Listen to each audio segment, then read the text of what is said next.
Hello சைடெக் friends, இந்த வீடியோவில் நம்ம ஆன்சைட்டி அதோடைய சிம்டம்ஸ் பற்றி பார்க்க போகிறோம். ஆன்சைட்டி பதற்றம் அல்லது பயம் பற்றி நம்ம இதுக்கு முன்னாடி நிறைய வீடியோஸ் பார்த்துருக்கோம். இப்போ நான் இந்த வீடியோவில் இன்னொரு முக்கியமான ஒரு 7 விதமான பாயிண்ட்ஸ் பற்றி சொல்ல போகிறேன். ஏன் இந்த 7 பாயிண்ட்ஸ் முக்கியம் அப்படின்னாக்கா, இது இந்த அறிகுறிகள் உங்களோட இருக்கும். ஆனால் இது ஆன்சைட்டி, இது ஒரு பதற்றன்றது நீங்கள் உணரவே மாட்டீங்க.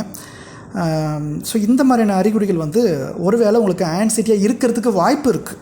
ஆன்சைட்டின்னு சொல்ல முடியாது, பட் ஆன்சைட்டியாக ஒரு பதற்றமாக இருக்கிறதுக்கு வாய்ப்பு இருக்குது. ஸோ நான் அடுத்து இந்த வீடியோவில் சொல்ல போகிற இந்த 7 அறிகுறிகள் உங்களுக்கு இருக்கா அப்படின்றத நீங்கள் நோட் பண்ணி பாருங்கள். இது மூலமாக நீங்கள் உங்கள் பதட்டத்தில் இருக்கீங்களா, இல்லை பதட்டம் உங்களுக்கு ஆரம்பிக்குதா அப்படின்றத நீங்கள் தெரிஞ்சுக்க முடியும். நான் ராஜ்குமார், உளவியல் சிகிச்சையாளர், சைக்காலஜிக்கல் டெக்னிக்ஸ் சைடெக் தமிழ் மூலமாக சைக்காலஜி சம்மந்தப்பட்ட வீடியோஸ் பார்த்துட்ருக்கோம். சரி, வாங்க ஒரு 7 விதமான அறிகுறிகளை பற்றி பார்க்கலாம்.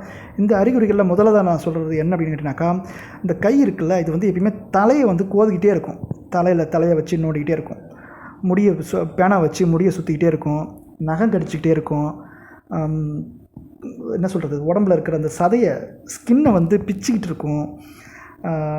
நகம் கடிக்கிறத தாண்டி நகத்துக்கு பக்கத்தில் இருக்கிற சதையெல்லாம் கடிக்கும். அது சரிங்களா, உதட்டை பிடிச்சி கடிச்சிட்ருக்கு. ஏதாவது ஒன்று கையில் ஏதாவது ஒரு சதையை கடிச்சிட்ருக்குறது, ஸ்கின்னை கடிக்கிறது, நகம் கடிக்கிறது, முடி பிக்கிறது, முடியை கோதிக்கிட்டு இருக்கிறது.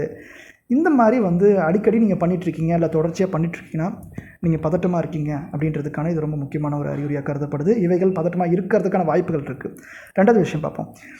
இப்போ ஒரு டாஸ்க் இருக்குது, அது என்ன வேணால் இருக்கலாம். சரிங்களா, நீங்கள் ஒரு ஒர்க்கிங் விமனாக இருக்கலாம், இல்லை ஒர்க்கிங் மென்னாக இருக்கலாம், இல்லை நீங்கள் ஒரு ஹோம் மேக்கராக இருக்கலாம். ஸோ நீங்கள் ஒரு காரியம் பண்ண போகிறீங்க. அடுத்த மாதத்துக்கு, அடுத்த ஒரு வாரத்துக்கு என்ன பண்ண போகிறீங்கன்னு ஒரு லிஸ்ட்டு போடுவீங்கள்ல. ஒரு லிஸ்ட்டு போட்டு அதை அப்படியே பண்ண மாட்டீங்க, பல லிஸ்ட்டு போடுவீங்க, மல்டிபிள் லிஸ்ட்டு போடுவீங்க. நீங்கள் ஒரு வேலை தேடுறவங்க ஏகப்பட்ட லிஸ்ட்டு.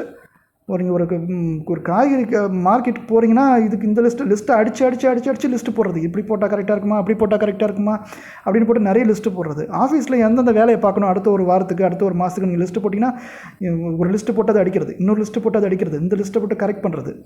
படிக்கிறதுக்கு எப்படி படிக்கலாம், நீங்கள் ஒரு டைம் டேபிள் போட்டிங்கன்னா அதாவது மாற்றி கிறுக்கி அடிச்சு வைக்கிறது. நிறைய மல்டிபிள் டு டூ லிஸ்ட் போடுறது. இந்த மாதிரி பண்ணிங்கன்னா நீங்கள் ரிலாக்ஸாக அமைதியாக இல்லை, ஒரு பதட்டத்தில் இருக்கீங்கன்னு ஒரு அர்த்தமாக இதை நம்ம எடுத்துக்க முடியும்.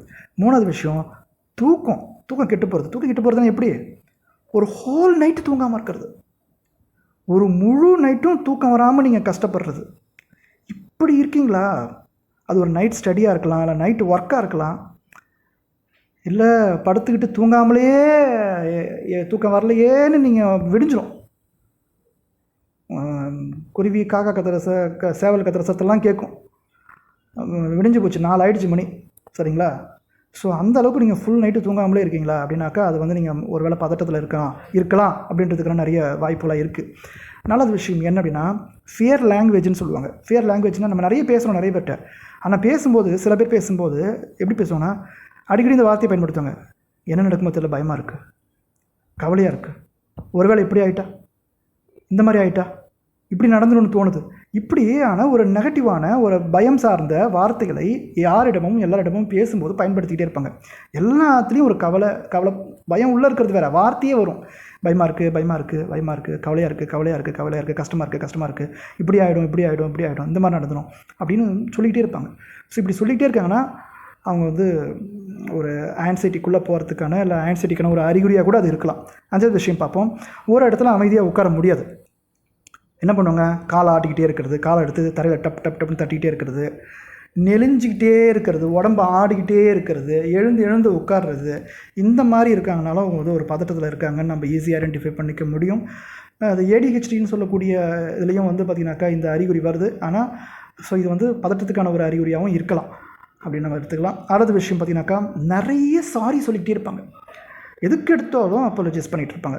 அவங்க தப்பு இருக்குல்ல, சாரி சார், நான் அது மாதிரி பேசக்கூடாது, சாரி சார், நீங்கள் தவறாக எடுத்துக்கிட்டீங்களா, sorry sir, sorry madam, sorry சார்னு எல்லாத்துக்கும் ஒரு நாள் சாரி சொல்லாதனாலே இருக்காது. நான் எக்ஸசிவாக சொல்லுவாங்க சாரி. இப்படி எக்ஸசிவாக சாரி சொல்கிறாங்கன்னா, ஸோ அது நெகட்டிவாக ஆகிடக்கூடாதுன்னு அவங்கள சமாளிச்சுக்கிறதுக்கான ஒரு விஷயமா அவங்க பதட்டத்தில் இருக்காங்கன்றதுக்கான ஒரு அறிகுறியாக கூட அது இருக்கலாம். ஏழாவது விஷயம் பற்றி பார்க்கலாம். ஏழாவது விஷயம் என்னென்னா, நிறைய விஷயங்களை மறந்துடுவாங்க. ஃபோன் கால்ஸ் வரும், அதை சொல்ல மறந்துடுவாங்க. பணம் எவ்வளோ கொடுத்தோம், எவ்வளோ வாங்கணுன்றது மறந்துடுவாங்க. லெட்டர் அனுப்ப மறந்துடுவாங்க. லெட்டர் வந்துச்சுன்னா கொடுக்க மறந்துடுவாங்க. இமெயிலை சொல்ல மறந்துடுவாங்க. ஒரு முக்கியமான ஒரு இன்ஃபர்மேஷன் இருக்கும், அதை பாஸ் பண்ண மறந்துடுவாங்க. பில்லு பேமெண்ட் பண்ண மறந்துடுவாங்க. சில முக்கியமான விஷயங்கள் அடிக்கடி மறக்கிறாங்க அப்படின்னாக்கா அது பதட்டத்துக்கான அறிகுறியாக இருக்கலாம். ராஜ்குமார் உளவியல் சிகிச்சையாளர், இந்த 7 விதமான அறிகுறிகள் உங்களுக்குள்ளே இருக்கான்னு பாருங்கள். இது முழுமையான ஒரு பதட்டமாக கருத முடியுது, ஆனால் பதட்டத்துக்கான அறிகுறிகளாக நம்ம இதை எடுத்துக்க முடியும்.